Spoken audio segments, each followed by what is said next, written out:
Shalom jemaat terkasih, jumpa kembali di acara podcast HKBP Pondok Ungu Permai. Pada episode kali ini kita melepas masker kita karena kita sudah menerapkan protokol kesehatan.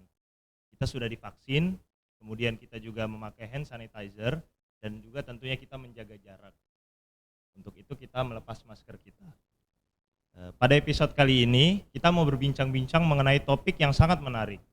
Sebelum itu, izinkan saya memperkenalkan diri saya terlebih dahulu. Nama saya Geraldi Siahaan, yang akan memandu jalannya podcast hari ini. Tapi hari ini saya tidak sendirian. Hari ini saya ditemani oleh rekan saya. Halo Amang, boleh Halo. dong diperkenalkan dirinya? Ya, perkenalkan saya calon Sintua Hotlan Simanjuntak, istri Boru Simangunsong. Terima kasih. Oke. Hari ini kita mau bincang-bincang topik yang menarik nih Amang. Topik podcast hari ini yaitu mengenai HKBP. Karena topiknya udah keren, pastinya narasumbernya nggak kalah keren juga nih Mang. Pastinya dong. Untuk itu kita sambut narasumber kita pada hari ini yaitu Amang Pendeta Danert Siregar. Salam, Amang, apa kabarnya? baik, Ya, puji Semangat. Tuhan ya. Puji Tuhan ya. Oke, sebelum kita mulai, saya akan membacakan riwayat hidup dari Amang Pendeta Danert Siregar. Nama lengkap dari Amang adalah Pendeta Danert Wilfried Siregar, dilahirkan di Pematang Siantar pada tanggal 18 Oktober 1967. Dari ayah almarhum Bikler Siregar dan ibu Riana Simajuntak. Amang Pendeta merupakan anak kedua dari 6 bersaudara. Pada tahun 1994 menikah dengan Inang Renata Sarma Silaban dan dikaruniai 4 orang anak, yaitu Benny William Salomo, Maria Angelisa, Yesi Hana, dan Grace Theodora. Untuk riwayat pendidikannya, Amang mengambil studi S1 di Sekolah Tinggi Teologia STT HKBP Pematang Siantar dan menyelesaikan pendidikannya pada tahun 1990. Kemudian pada tahun 2008 menyelesaikan studi S2 di Sekolah Tinggi Injili Indonesia Yogyakarta dengan gelar MA Misiologi. Dan pada tahun 2016 menyelesaikan program studi S2 di Sekolah Tinggi Ilmu Ekonomi STIE ISM Jakarta dengan gelar Magister Manajemen. Kemudian pada tahun 2017 mengikuti pendidikan S3 Doktor Program Studi Manajemen Pendidikan pada Universitas Islam Nusantara Bandung yang selesai pada bulan Juli 2021. Kemudian untuk riwayat pekerjaan, Amang Pendeta pada sidang Sinode Agung di PA Raja Tarutung tahun 2012 terpilih menjadi Preses HKBP yang ditugaskan melayani Distrik 17 Indonesia bagian Timur. Lalu pada 2015-2016 ditugaskan sebagai Preses Distrik 14 Tebing Tinggi Sumatera Utara dan pada Sinode Agung tahun 2016 terpilih kembali menjadi Preses yang ditugaskan di Distrik 18 Jawa Barat yang berkedudukan di Bandung. Dan yang terakhir riwayat organisasi pada tahun 2010 sampai 2012 sebagai Wakil Ketua Persekutuan Gereja-Gereja di Indonesia Wilayah Kalimantan Tengah, 2015 sampai 2016 sebagai Tinggi Sumut, tahun 2017-2018 sebagai Ketua 2 Persekutuan Gereja-Gereja Indonesia Wilayah Jawa Barat, dan pada tahun 2018 sebagai Ketua Umum Persekutuan Gereja-Gereja di Indonesia Wilayah Jawa Barat. Sekian mengenai riwayat hidup Amang Pendeta Danert Siregar. Luar biasa ternyata Bang Geral ya. Kalau Betul sekali, Iya, dilihat Bang. dari riwayat Abang Pendeta kita ini asli anak Siantar. Siantar men orangnya Siantar dan men ya. terlahir berpendidikan itu dimulai dari SD sampai level sarjana teologinya semua itu di HKBP. Puji Tuhan, luar biasa. Asli putra HKBP Amang ini. Baik Amang, kesempatan ini kita mau bicara banyak mengenai HKBP Amang. Nah,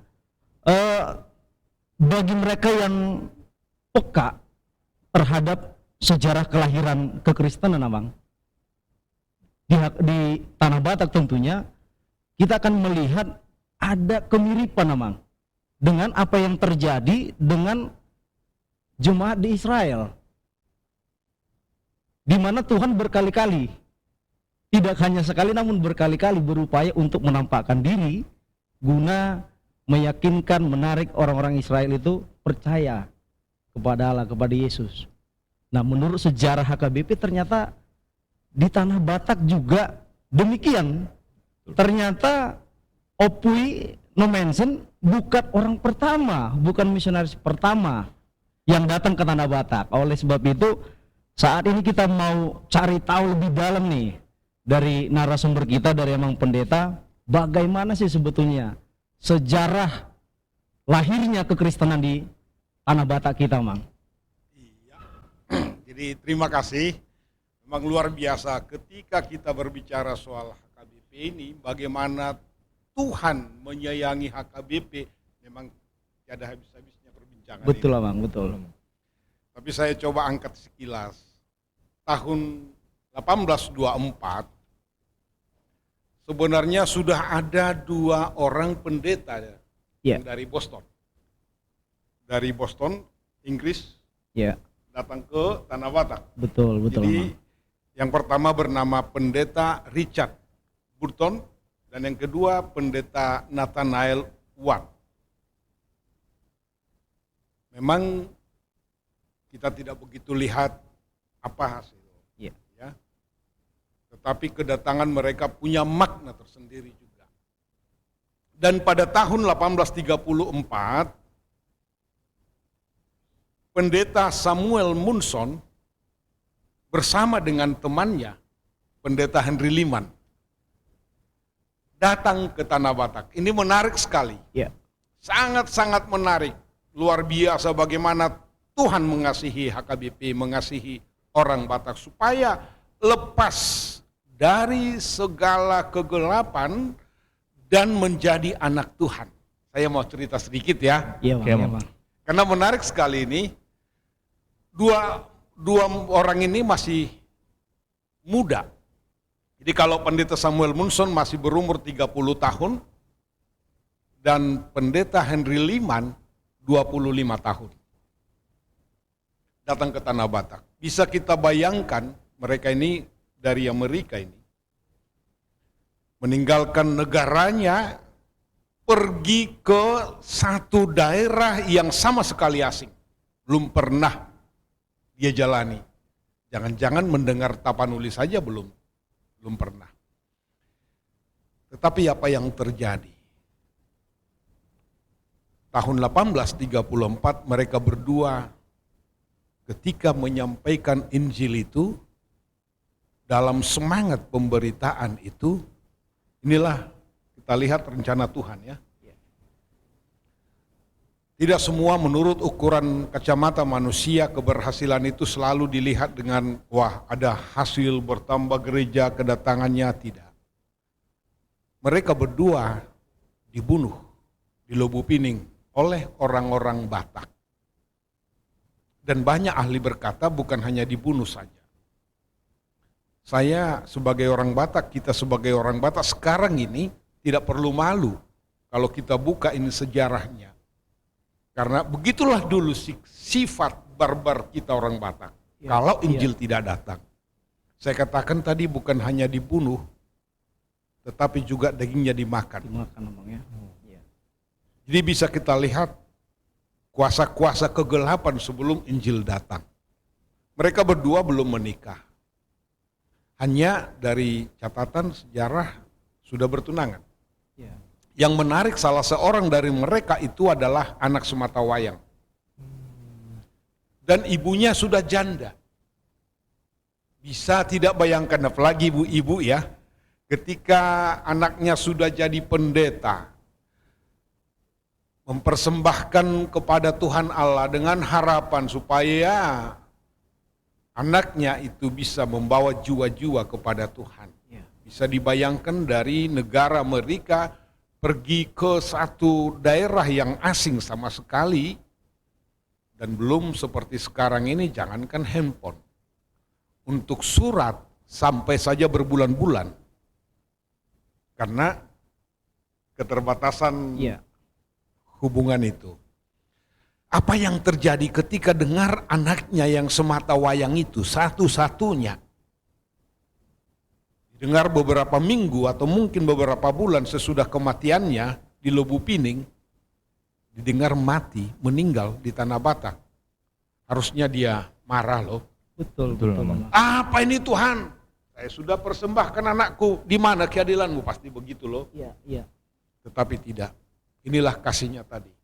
Dia katakan begini, Tuhan, seandainya ada satu lagi anakku, aku akan minta supaya dia pergi ke Tanah Batak. Supaya orang Batak itu bebas dari kegelapan. Itu luar biasanya. Luar biasa ibu ini ya, Mang ya. Luar biasa ibu ini. Memang saya baca kutipannya, Mang. Kebetulan saya punya buku HKBP, Edu HKBP. Iya. Nah, di sini ternyata dijelaskan sedemikian rupa bagaimana ibu dari seorang jending ini yang tadi bernama Henry Lim, dia datang ke Batavia. Saat itu namanya Batavia, Mang ya, Iya. yang saat ini Jakarta, untuk mengetahui, untuk mencari tahu apa sih yang terjadi terhadap anaknya. Nah, ternyata di sana itu orang-orang di sana bertanya, bagaimana perasaanmu saat ini? Ini yang buat saya merasa, wah, merinding ketika si ibu ini berkata, saya hanya punya anak satu, yaitu Henry Lim.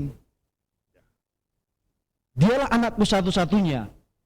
Namun andaikan ada lagi anak saya yang lain, saya bersedia mengutusnya lagi ke Tanah Batak. Ini luar biasa ternyata. Ini benar-benar rencana Tuhan yang sangat luar biasa, yang di luar logika manusia, Mang ya. Betul. Seorang ibu bahkan kalau dia masih punya anak, dia rela ikhlas mau mengirim anaknya lagi ke Tanah Batak. Betul. Ini sangat luar biasa, menarik sekali. Nah, saya lanjutkan lagi ya. Baik, Mang. Ya kan? Nah, tahun 18 itu tadi 1834. Tahun 1840 ini juga perlu kita tahu karena ada antropolog sebenarnya ini, tapi ahli bahasa juga Iya, menyelidiki soal disebut ini bangsa Batak ya, bukan bangsa ya, tapi suku Batak menyelidiki. Dia bernama Franz Wilhelm Jung. Jadi sudah mulai ada bibit-bibit itu ke Tanah Batak tahun 1840. Kemudian tahun 1849 ini ahli bahasa bernama Van der Toek Iya. dari Van der Belanda ya datang ke Tanah Batak. Inilah kecintaan Tuhan itu sebagaimana tadi Pak Syahan ini, Pak Semajunta ini katakan tadi ya, seperti orang Israel, bangsa orang Batak itu harus menjadi anakku. Iya. Di 1849 Van der Toek itu mencoba menerjemahkan, membuat kamus kecil bahasa Belanda dengan bahasa Batak dan menerjemahkan sebagian bahasa Belanda ke bahasa Batak itu Bibel berbahasa Batak. Iya. Nah, suatu ketika ini menjadi cikal bakal ya, ketika kalau RMG Rheinische Mission Gesellschaft, jadi Presiden RMG pada masa itu gereja-gereja yang mengutus para pemberita-pemberita Injil, presidennya saat itu sudah mulai terbeban. Iya. Siapa kira-kira Iya. yang mau ke Tanah Batak? Iya. Nah, pendek cerita ya.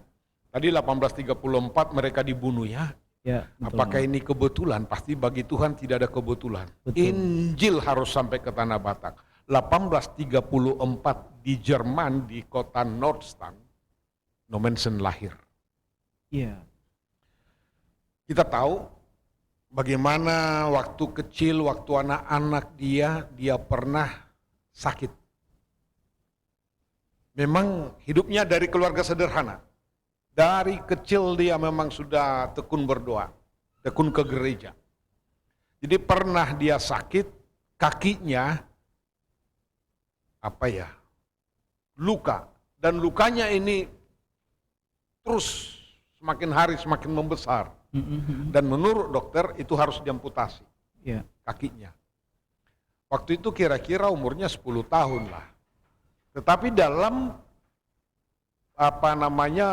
dalam sakitnya seperti itu, ketika dokter vonis harus diamputasi, dia berdoa. Bayangkan doa anak-anak yang tulus ini. Doanya begini, Tuhan, saya tahu Engkau hidup. Segala mujizat bisa Engkau buat. Kalau aku sembuh, sembuhkanlah aku Tuhan. Aku berjanji, kalau aku sembuh, aku akan pergi melayani Engkau, memberitakan Injil sampai, kalau bahasa Batak enak ini, ke tanah si Pilebegu ya. Ya. Kepada orang-orang yang belum mengenal Engkau, menjangkau orang-orang yang jauh, ya. Itu doanya, si anak-anak. Dan memang benar, sudah lama dia lumpuh, itu nggak bisa bergerak ya, tetapi berangsur-angsur kesehatannya pulih. Ya. Dan ini ingat betul dia. Di pendeta cerita dia langsung masuk ke sekolah seminari, sekolah teologi ya, dan menjadi pendeta. Dia lihat itu, ada soal Batak. Itu tulisan Junguh itu juga menginspirasi. Sehingga dia ke tanah Batak. Nah, itu soal Nommensen. Tetapi jangan lupa pada tahun, kalau itu tadi 1861 dia datang ya. Iya.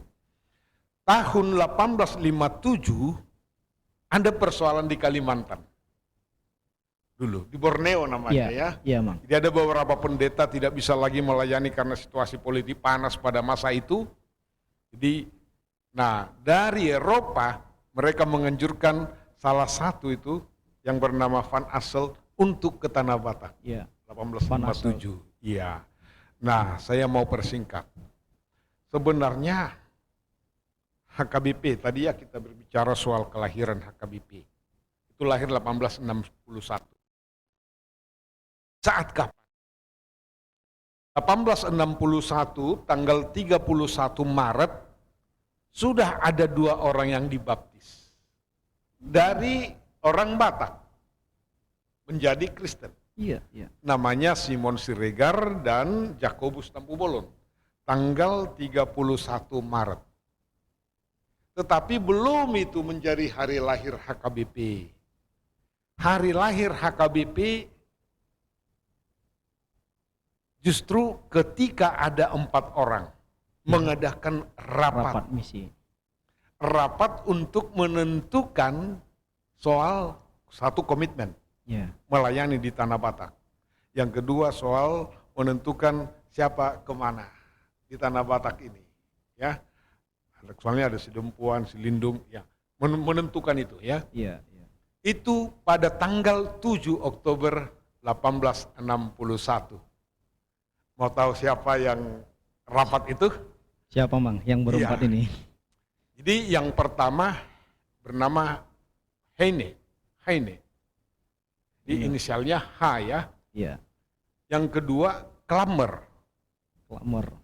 Yang ketiga Betts. Dan yang keempat Van Assel. Kalau orang Batak bilang Victor. Bilang Vera ya. Jadi kalau saya sebut namanya tolong sebutkan inisialnya ya. Supaya saudara Gerard nanti bisa ya. Heine. Klammer. Betts. Van Assel. P. Iya. Apakah ini kebetulan?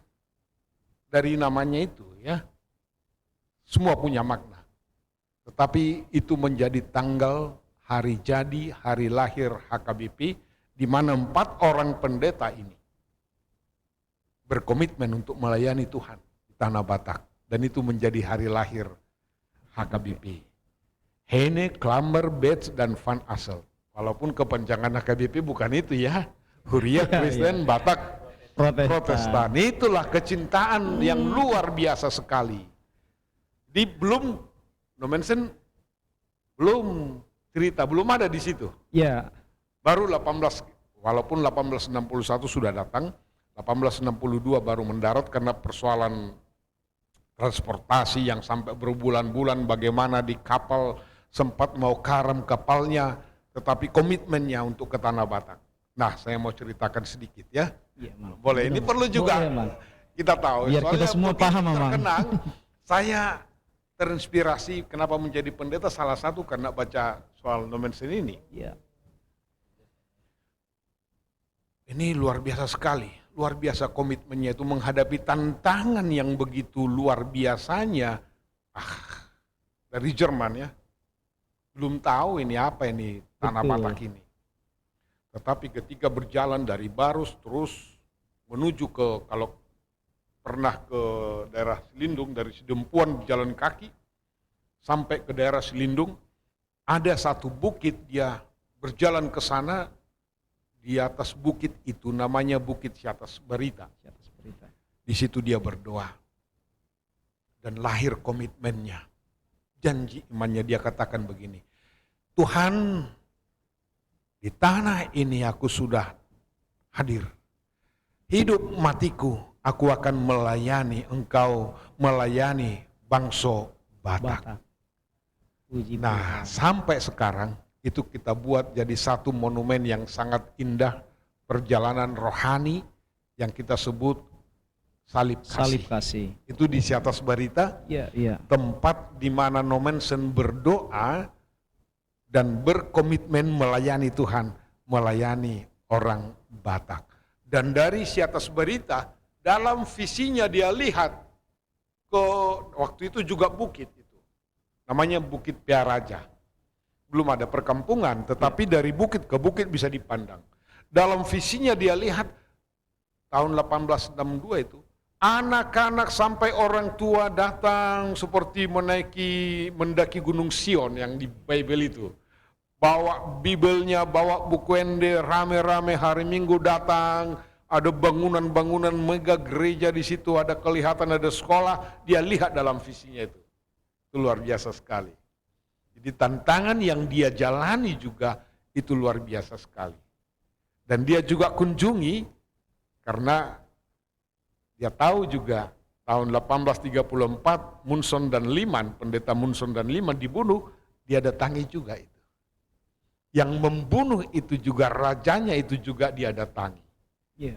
Sampai kaget begitu lihat seakan-akan pendeta Munson dan pendeta Liman hidup kembali.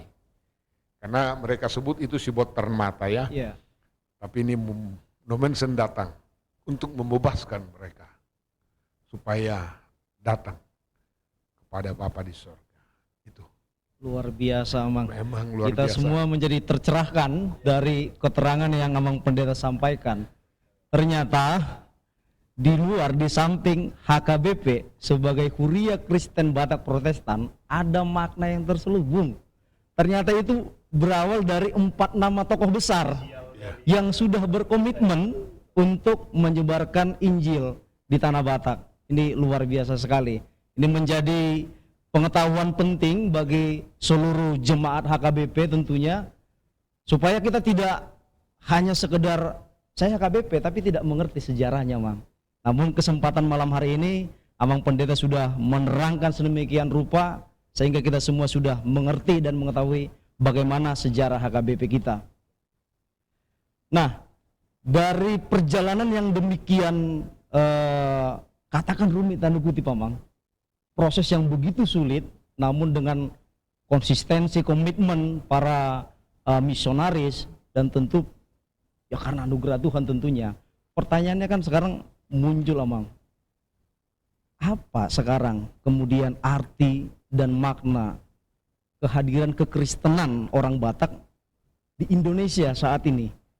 Apa arti orang Kristen Batak yang secara representatif dapat dilihat dalam tubuh HKBP ya, di tengah-tengah bangsa dan negara masyarakat Indonesia kita saat ini, Amang? Oke. Nah, jadi ada pertanyaan yang sama juga pernah ditanyakan seorang Raja Batak kepada Nommensen ya. Nama Raja Batak ini Raja Potas. Potas, Lumban Lumban Tobing, iya. Ketika Nommensen mulai menyebarkan Injil di Tanah Batak, khususnya di daerah Selindung, pertanyaannya begini. Apa maknanya bagi kami? Apa keuntungannya bagi kami? Iya. Apa yang yang engkau bawa kepada kami? Iya, iya. Di jawaban Nommensen itu menarik sekali. Yang pertama, Bahasa Batak disebut itu Mabuan Hamajuon, Membuat hamajuan. supaya makmur, Iya. maju. Orang Batak itu supaya maju. Yang kedua, Mabuan Hapistaran. Habis taron. Supaya orang Batak itu tidak terbelakang tetapi menjadi orang-orang yang pintar. Pintar. Iya. Dan yang ketiga, Mabuan Hahipason.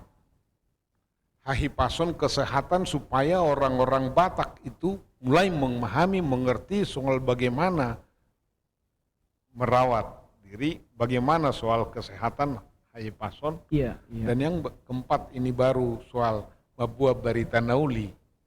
Barita Nauli itulah Evangelion.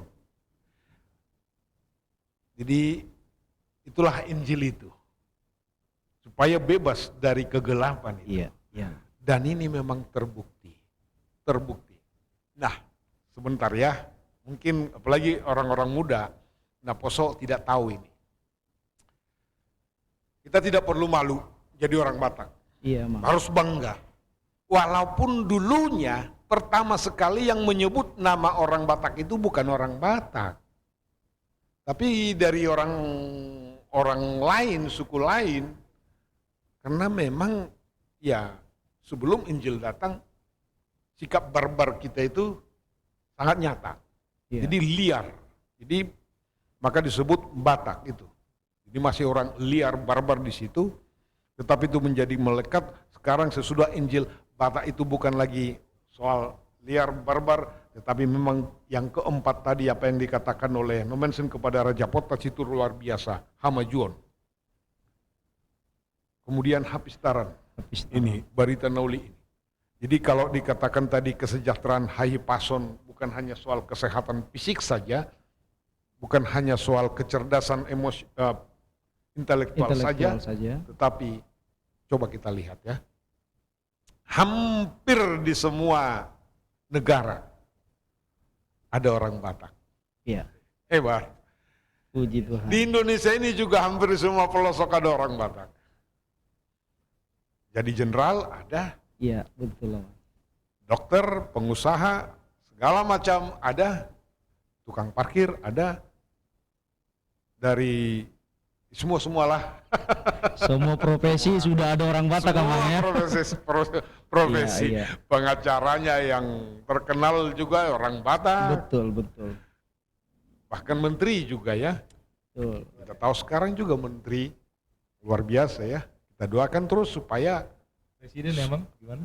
oh bukan, maksud saya supaya generasi muda ini juga maju Betul. dan bangga dia ya, bangga sebagai orang Batak, apalagi menjadi anak Tuhan. Ini yang tidak terpisahkan. Iya. Di luar negeri juga banyak yang maju, yang luar biasa sekali. Ya. Karena itu tadi, karena Injil itu.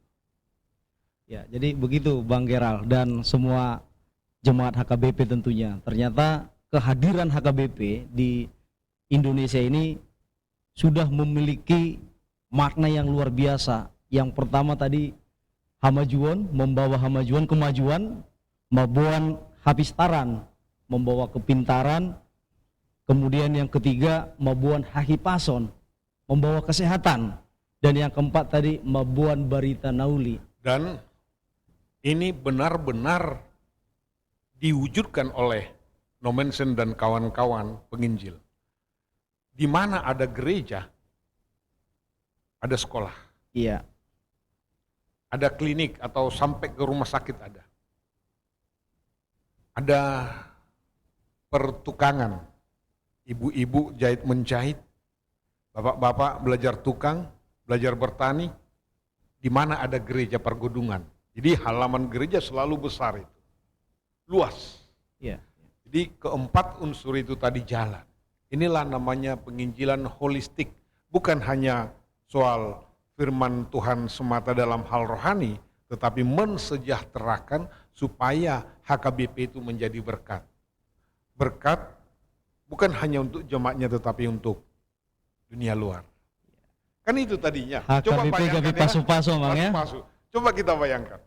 Waktu itu sudah ada agama di orang Batak, tetapi agama Sipelebegu. Sipelebegu. Dan orang Batak kan terkenal itu dengan apa namanya ya, sifat keluarga, sifat marga. Jadi anak tidak bisa menentukan soal kepercayaannya, nggak boleh lari Ya. dari orang tuanya. Ya. Itu orang Batak. Bayangkan, ketika Nomensen datang, kemudian ada orang percaya kepada Yesus, dibaptis, dia akan, kalau bahasa Batak, dipabali, dikucilkan dari keluarganya. Karena ini menjadi sesuatu yang asing. Jadi bisa kita bayangkan banyak dulu orang-orang Kristen yang dibaptis, dikucilkan dari keluarga, tidak bisa lagi, diadat juga dikucilkan. Nah, Nomensen rangkul mereka sehingga dibangunlah satu kampung di Silindung, di Tarutung, namanya Huta Damai. Huta Damai. Huta Damai itu ada gereja sampai sekarang ada. Ketiga hal tadi selain Injil, ketiga hal selalu tumbuh. Sekolah ada, klinik kesehatan ada, untuk pertukangan dunia pertanian ada, dan pernah ada satu penyakit pandemi dulu ada di Tanah Batak. Ini kalau bahasa Batak pasti Naposo Bulung remaja nggak tahu lagi. Ada sahih biguatu katanya. Pernah ada penyakit sampar. Wah, lebih parah dari apa ini sekarang? COVID ya? Covid. Iya. Tetapi tahu nggak? Sudah di sekitar di mana-mana itu sakit parah, banyak yang mati, tetapi Huta Damai, nah ini tadi, karena Injil itu bebas. Iya, iya.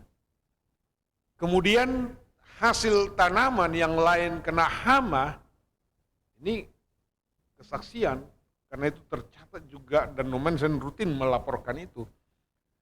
Mereka juga diajar bercocok tanam, bertanian, luar biasa, sementara yang lain hancur, mereka panennya berlimpah. Nah mulai orang berpikir. Jadi pas sekali apa yang disampaikan kepada Raja Potas, Luban Tobing, itu bukan membual, bahwa Injil itu adalah membebaskan, membuat maju, membuat pintar, dan membuat sejahtera kehidupan ini. Ya. Itulah Injil holistik. Luar biasa. Dan itu yang kita kecap sekarang. Nah, Ya, Amang. lanjut. Kalau dulu ternyata di gereja mula-mula HKBP tentunya di Tanah Batak ini sudah menjadi identitas ternyata. Identitas HKBP bahwa selain berdirinya gereja ternyata dibarengi juga dengan adanya layanan kesehatan, klinik, sekolah, kan gitu ya. Ini menjadi identitas yang melekat ternyata Mang Benar. di HKBP sendiri.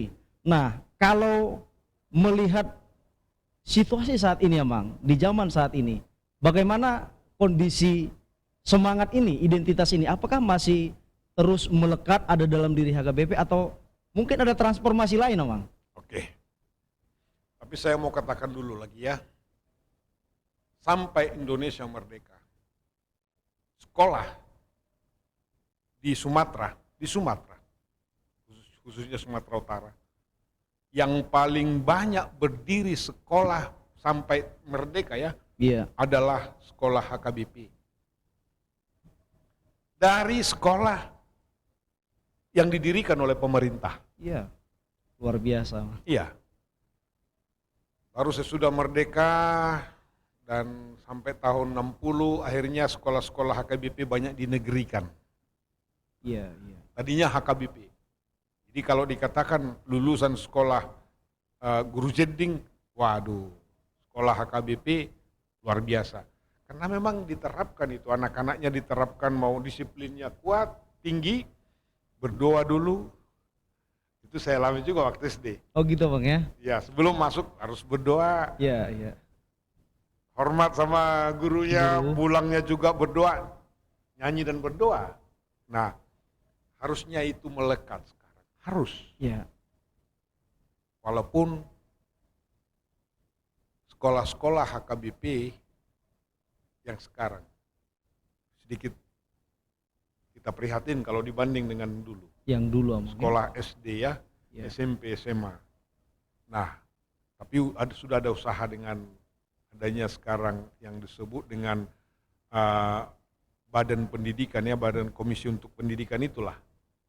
Jadi ada semacam badan di HKBP, pengelola yayasan pendidikan ini, untuk berkomitmen kembali supaya apa dulu yang dicanangkan oleh Nomensen itu benar-benar bisa menjadi terdepan. Iya.